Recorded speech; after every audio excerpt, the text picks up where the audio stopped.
নমস্কার বন্ধুরা, Bengali gardener Jeet চ্যানেলে আপনাদের সবাইকে স্বাগত জানাই। এখন নভেম্বর মাস চলছে এবং আমাদের বাড়িতে থাকা সব ধরনের অ্যাডেনিয়াম গাছগুলোর পাতা এইভাবে হলুদ হয়ে খসে পড়ে যাচ্ছে এবং আমরা অনেকেই এর সঠিক কারণ জানি না। তো আজকের ভিডিওতে অ্যাডেনিয়াম গাছের পাতা শীতকাল এলে কেন ঝরে পড়ে যায় এবং এই সময় এই গাছের কি কি পরিচর্যা করবেন সেটা আমি একদম ডিটেলসে আলোচনা করব। তো ভিডিওটা স্কিপ না করে একদম প্রথম থেকে লাস্ট অবধি দেখুন এবং এই টাইপের পরিচর্যার ভিডিও পেতে আমার চ্যানেলকে সাবস্ক্রাইব করতে ভুলবেন না। অ্যাডেনিয়াম, যেটাকে আমরা ডেজার্ট রোজ বা মরু গোলাপ বলে চিনি, এটি একটি গ্রীষ্মকালীন ফুলের গাছ। গ্রীষ্মকালীন আবহাওয়া বা ওয়েদারে এই গাছ আমাদের গাছ ভর্তি ফুল দেয় এবং এর গ্রোথ বা বৃদ্ধি নর্মাল বা স্বাভাবিক থাকে। শীতকাল এই গাছের জন্যে ডরমেন্সি বা রেস্টিং পিরিয়ড। এই সময় এই গাছ শীত ঘুম বা রেস্টে চলে যাবার কারণে এই গাছের সব পাতা ঝরে যায়, গাছের গ্রোথ বা বৃদ্ধি বন্ধ হয়ে যায় এবং গাছে আর ফুল ফোটে না। নভেম্বর থেকে এই গাছের পাতা হলুদ হয়ে খসে পড়তে শুরু করে। ডিসেম্বর অবধি এই গাছের প্রায় সব পাতা হলুদ হয়ে খসে পড়ে যায়। তবে সব ভ্যারাইটির অ্যাডেনিয়াম গাছের পাতা হলুদ হয়ে খসে পড়ে যায় এটা কিন্তু নয়। কিছু ভ্যারাইটি আছে যে গাছের সব পাতা ঝরে পড়ে না, কিছু পাতা পুরো শীতকাল জুড়ে থেকে যায়। তো আশা করব অ্যাডেনিয়াম গাছের পাতা হলুদ হয়ে খসে পড়ে যাবার কারণ আপনারা বুঝে গেছেন।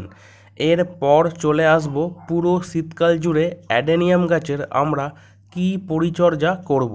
যদি ফার্টিলাইজার দেবার ব্যাপারে আসি, যেহেতু শীতকাল অ্যাডেনিয়াম গাছের ডরমেন্সি বা রেস্টিং পিরিয়ড, এই সময় এই গাছের কোনো ফার্টিলাইজার বা খাবারের দরকার হয় না।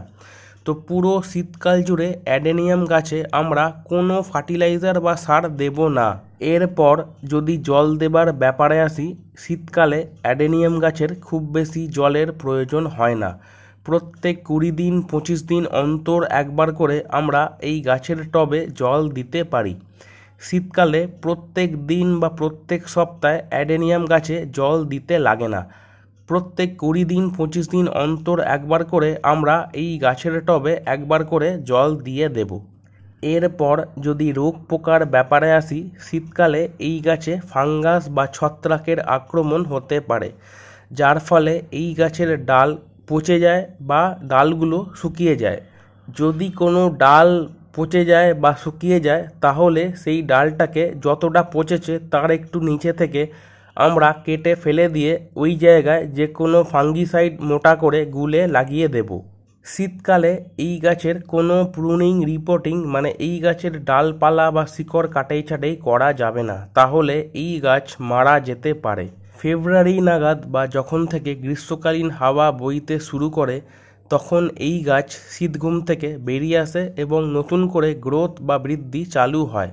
ওই সময় এই গাছ আবার নতুন করে কচি কচি পাতা বের করতে শুরু করে। ফেব্রুয়ারি নাগাদ আমরা এই গাছের প্রুনিং বা রিপোর্টিং করতে পারি, মানে এই গাছের ডালপালা ও শিকড় কাটাই ছাটাই ওই সময় করা যেতে পারে। তার আগে আমরা এই গাছের কোনো প্রুনিং রিপোর্টিং বা কোনো কিছু করব না।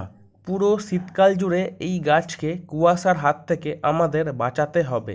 কুয়াশার জল এই গাছে লাগলে ফাঙ্গাস বা ছত্রাকের আক্রমণ হতে পারে। তো পুরো শীতকাল জুড়ে আমরা চেষ্টা করব এই গাছে যাতে কোনো কুয়াশা বা কুয়াশার জল না লাগে।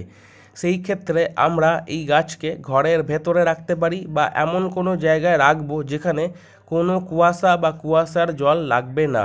তো এই ছিল অ্যাডেনিয়াম গাছের পাতা হলুদ হয়ে খসে পড়ে যাবার কারণ ও তার পরবর্তী পরিচর্যা, যেটা আমরা পুরো শীতকাল জুড়ে এই গাছে করব।